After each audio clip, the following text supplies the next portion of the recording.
In diesem Video zeige ich euch, wie ich die Polsterbezüge genäht habe. Schaut doch auch gerne das Video von letzter Woche an. Dort habe ich die Polster geschnitten auf die richtige Größe für den Camper. Starten wir los!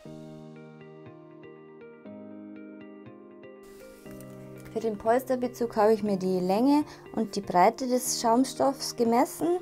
Das sind 160 mal 28 und dann habe ich mir jeweils außenrum noch 1 cm hinzugefügt. Also habe ich ein Stoffstück gebraucht von 162 auf 30 cm groß. Das brauche ich zweimal für oben und für unten. Und dann habe ich mir noch die Tiefe gemessen. Das sind hier 10 cm. Und das brauche ich natürlich einmal außen herum. Allerdings mache ich hinten eine Öffnung, damit man es rein und rausschieben kann und auch mal waschen kann. Deshalb habe ich mir einmal die 10 cm plus eben wieder 2 cm Nahtzugabe. Das sind also 12 cm. Und dann habe ich mir die 3 Seiten gemessen, plus 2 cm. 3 Seiten plus 2 cm Nahtzugabe. Und habe die mir ausgeschnitten.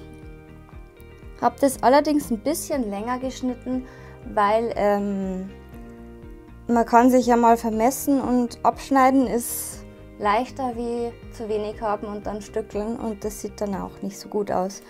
Und dann habe ich natürlich noch eine Seite, die wo mir noch fehlt, hier an der Seite.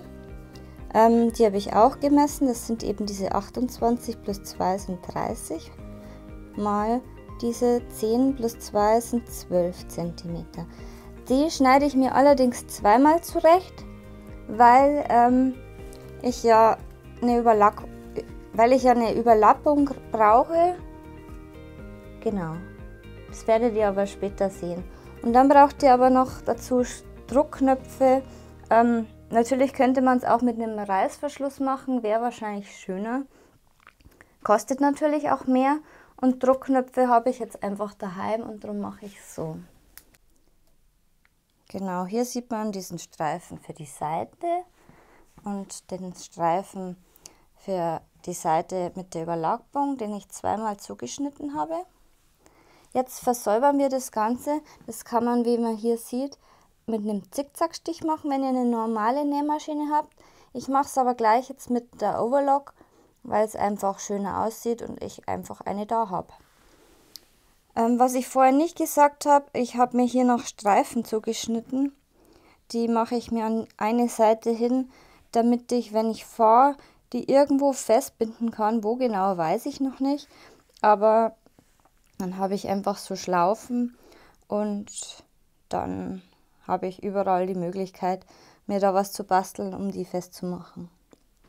Genau, und hier ist der Schaumstoff und darunter die Teile für die 2 Seitenteile für oben und unten. Und mein Schaumstoff hatte ja auch noch so eine Matratzenauflage drunter, und die habe ich mir für eine Seite auch noch mal in dieser Größe zugeschnitten, weil die einfach so ein bisschen gepolstert ist. Das finde ich ganz cool. Das werde ich dann mit einem von beiden hier noch verbinden, wenn ich es versäubere. Zum Versäubern stecke ich mir jetzt diese beiden Teile zusammen.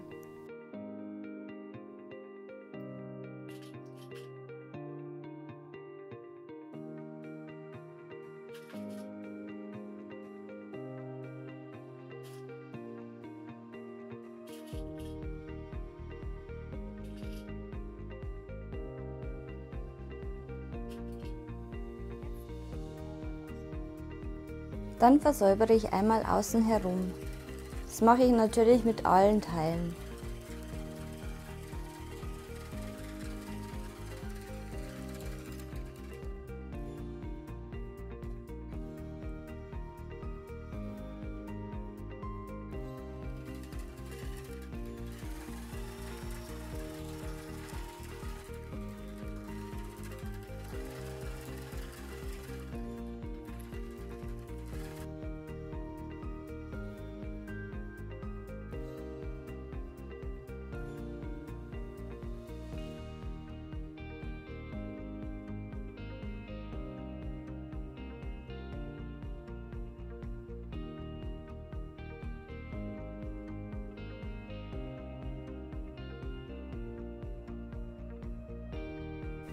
Als nächstes versäubere ich noch diese offenen Enden.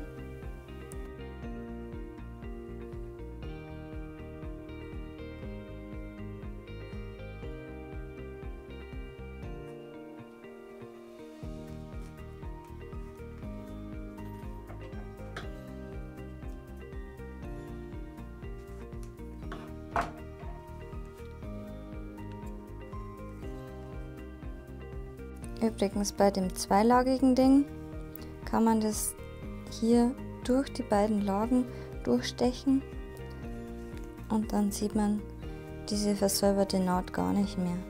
Das finde ich ganz cool bei zwei Lagen. Und bei diesen Teilen, die werden jetzt dann gefaltet und dann übernäht. Das heißt, hier muss man überhaupt nichts versäubern und kann sie einfach abschneiden. Wenn ihr zickzack näht, dann habt ihr natürlich keine so Teile zum Versäubern. Ich bügle dann über die Teile nochmal drüber, weil die ein bisschen wellig nach der Overlock manchmal sind und das kann man mit dem Bügeln schön ausgleichen.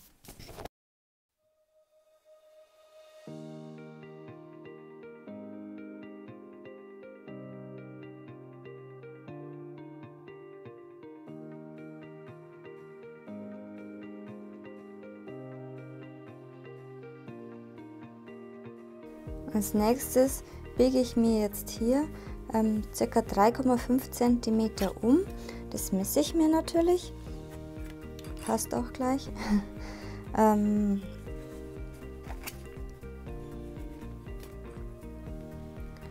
bügel das dann schön flach und das mache ich mit beiden Seiten, damit ich hier so eine Überlappung zusammen bekomme. Und dass ich dann auch, wenn ich hier die Druckknöpfe rein mache, eine Verstärkung habe. Damit es besser zusammenklebt oder hält, werde ich jetzt dann gleich noch mit doppelseitigem Klebevlies das hier noch dazwischen bügeln.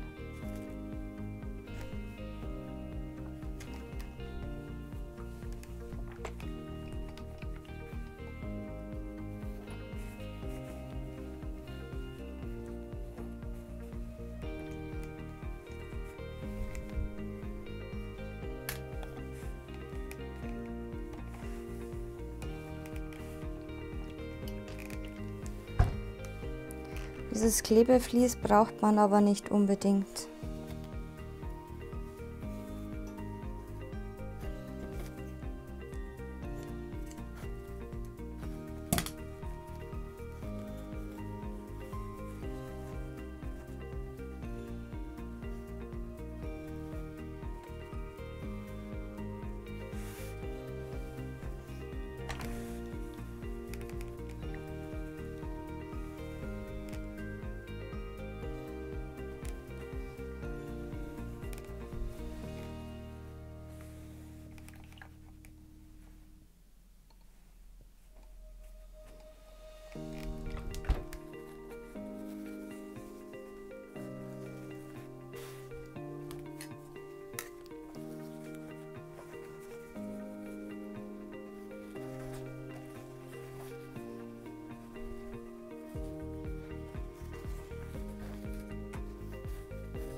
Jetzt stecke ich mir diesen langen Streifen für die 3 Seiten mit den beiden kurzen Streifen für die kurze Seite zusammen. Die müssen natürlich oben und unten bündig abschließen. Deswegen mache ich erst die äußere Klammer und dann sehe ich, wie weit das hier überlappt. Und das nähe ich jetzt hier mit 1 cm zusammen. Und lasse aber hier 1 cm und hier 1 cm frei beim Nähen, damit sich das besser um die Ecke liegt.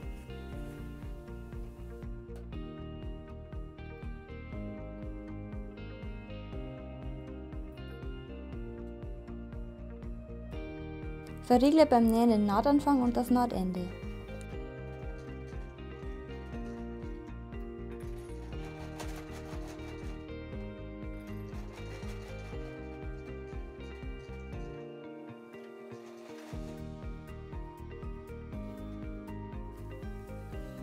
Die Schlaufen biege ich mir jetzt ganz eng hier zusammen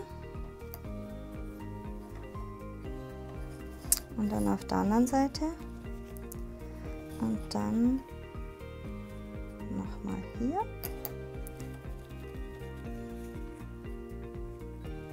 Sodass die Ecken versäubert sind. Und dann nähe ich beide Seiten einmal ab, knapp kantig ab. Natürlich könntet ihr es auch einfach so machen, drüber nähen und wenden. Ist mir aber zu aufwendig und man sieht die Schlaufen eigentlich eh so gut wie nie, deswegen mache ich es auf diese Art.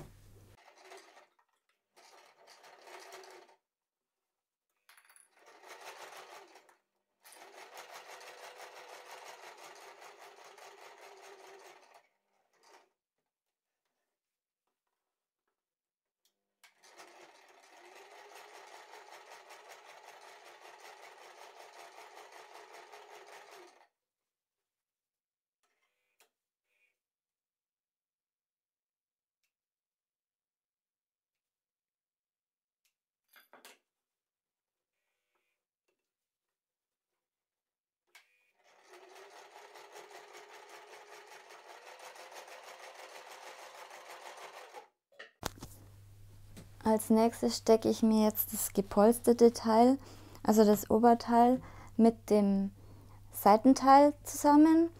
Und ich nehme aber bloß ein kleines Stück, also von hier bis hier ungefähr, und den Rest lege ich mir dann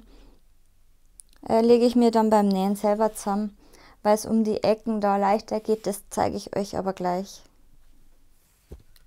Ich habe das jetzt nochmal gedreht, weil das Stecken dieser Ecke kann ich euch so hier besser zeigen.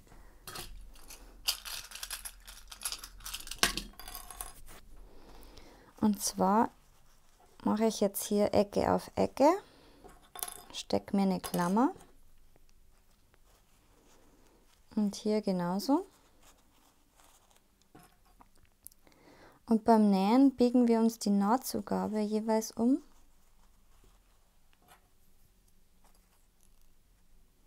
Nähen dann hier bis zu dieser Ecke und nähen dann hier weiter.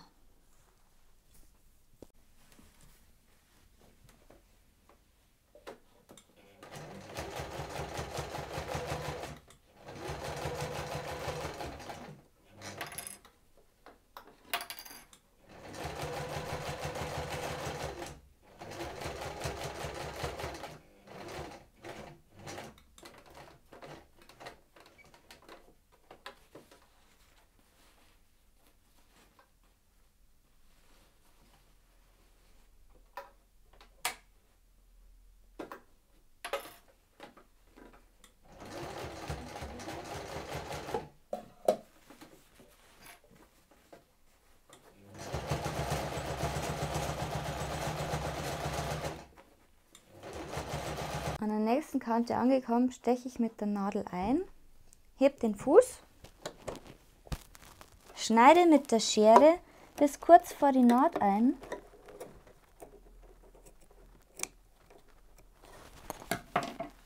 drehe den Stoff,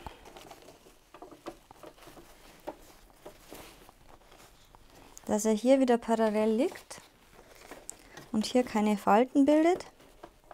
Dann senke ich den Fuß wieder und kann weiter nähen.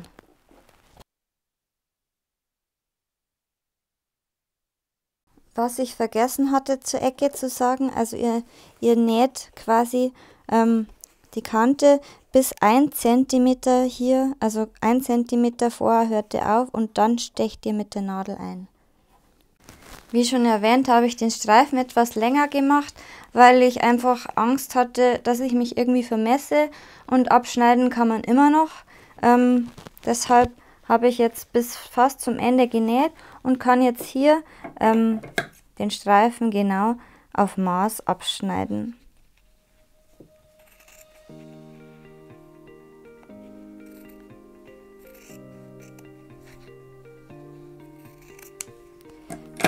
und dann hier nochmal versäubern. Und dann können wir auch diese beiden Teile jetzt dann gleich zusammennähen. Deswegen mache ich jetzt hier mal das Ganze raus. Versäubere das Eck jetzt nochmal und stecke mir die zwei dann genauso wie auf der anderen Seite zusammen. Und nähe auch hier wieder die zwei Teile zusammen. Und fange aber hier auch wieder 1 cm vor an und höre hier 1 cm vor auf. Dann nähe ich die fehlende Ecke noch an.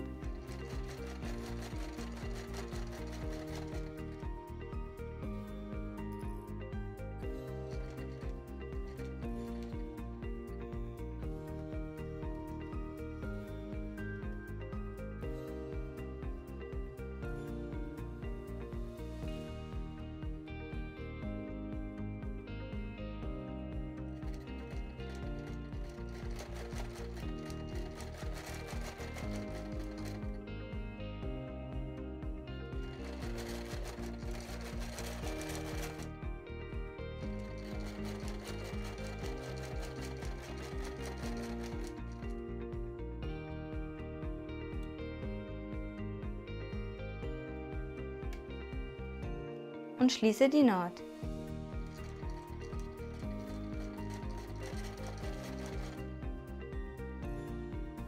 Ich stecke mir jetzt die zweite Seite genauso zusammen wie auf der ersten Seite schon gezeigt, nur dass ich hier jetzt noch diese Schlaufen dazwischen stecke. Auf einer Seite mache ich das.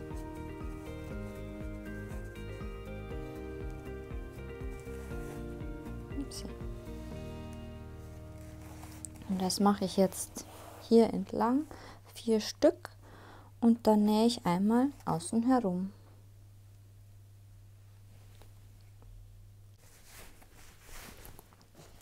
Jetzt könnt ihr noch die Nahtzugabe auseinanderbügeln, oder ich mache das jetzt einfach mit der Hand. Mit dem Fingernagel geht das auch ganz gut. Und danach wenden wir das Ganze hier durch auf rechts. Das heißt, dann haben wir die schönen Seiten außen und dann können wir es eigentlich schon beziehen.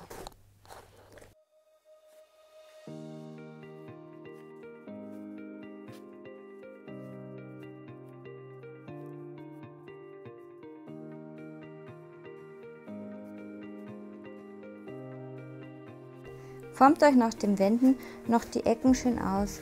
Hier kann es sein, dass es auf der Oberseite ein bisschen dick durch diesen Schaumstoff, durch dieses Polster-Fließeinlage noch sein kann. Deshalb schneide ich hier gerne mal die Ecke noch weg, damit sich das hier ein bisschen besser ausformen lässt.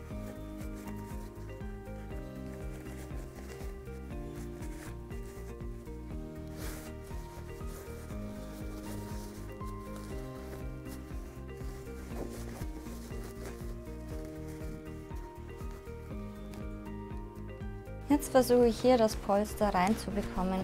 Das geht an dieser Stelle sehr, sehr schwer, weil wir das wirklich auf Maß gemacht haben. Es dauert ewig, bis das drinnen ist. Aber dafür hält es dann auch besser und sieht einfach schöner aus zum Schluss.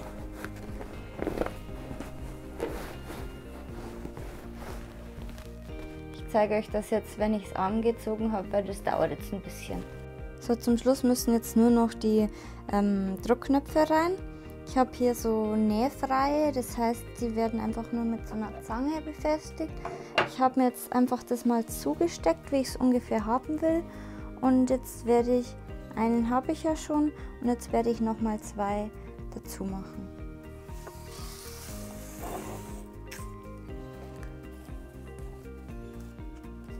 Ich messe mir jetzt hier so Pi mal Daumen aus, wie breit das der vom Abstand her werden soll. Und die haben hier so eine Spitze, die stecke ich mir jetzt einfach hier durch.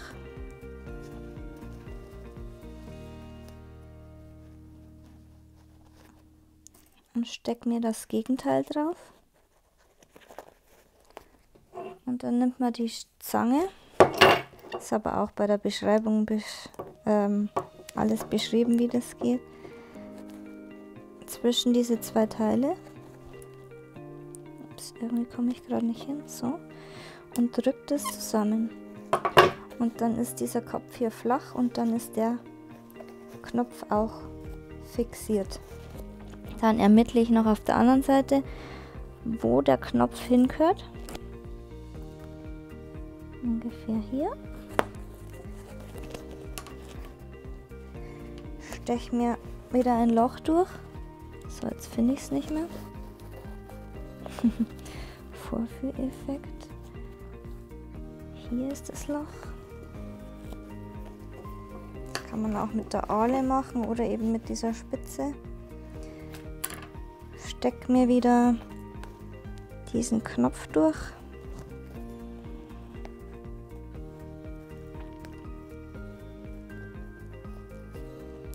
Und das Gegenteil drauf. Und presst das wieder zusammen.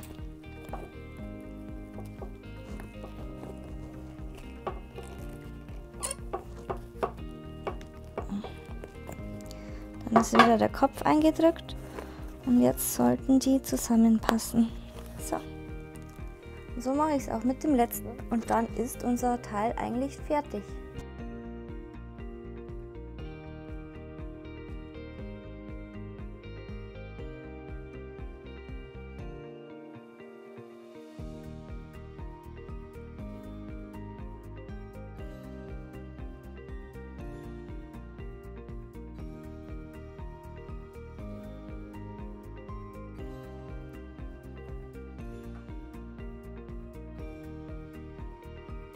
So sehen die Bezüge fertig aus.